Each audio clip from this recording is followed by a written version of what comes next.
The legendary David Bowie once sang, "These children that you spit on as they try to change their worlds are immune to your consultations. They're quite aware of what they're going through." I could not agree more. The youth of today are a lot smarter than you might think. Through the age of the internet, youth have learned to adapt to their surroundings and make the most of them. They are not entranced by the old world charm that seems to have such a strong grip on the older members of society. If students could vote, there would be more representation in the voting process, more privileges for tax-paying citizens, and more accountability for the governments of the world. It is for these reasons that I strongly believe that all high school students should be able to vote in municipal, provincial, and federal elections. In 2008, the Canadian federal election had a turnout of only 58.8%.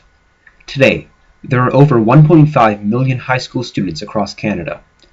If every high school student voted, they would represent over 6% of the vote.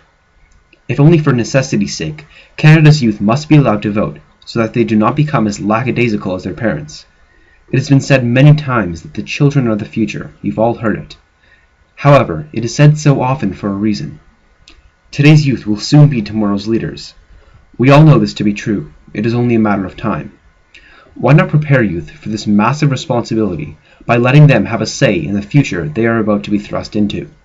Having the ability to vote teaches students valuable lessons, researching political parties, finding where one stands on divisive issues, and learning just how much power one's individual voice has.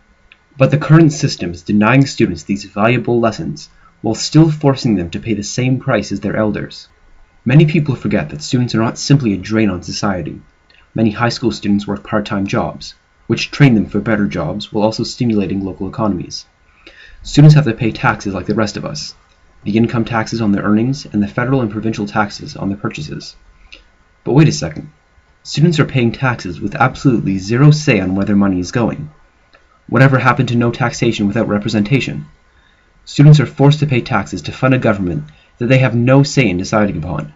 The very least we could do as a society is to give them a chance in deciding where their tax dollars go.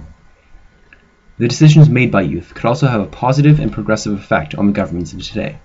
Kurt Cobain once said, "The duty of youth is to challenge corruption," and I don't think this could be truer. The adults of the world have grown up, getting accustomed to the terrible things that happen in the world today. The youth of today are not used to this. They still have hope for the future.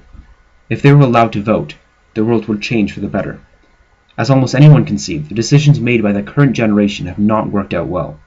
The environment is dying, economies around the world are faltering, and the politicians seem to be ignoring it. With new, fresh voices, there is a sliver of hope to turn everything around. And so, David Bowie seems to have been right. The children trying to change their worlds are quite aware of what they're going through. And so make the change with these children. Change the status quo. Change the people in power. Change the way you think about today's youth. But most importantly, change the rules that have been set in place. And, in doing so, you will change the world.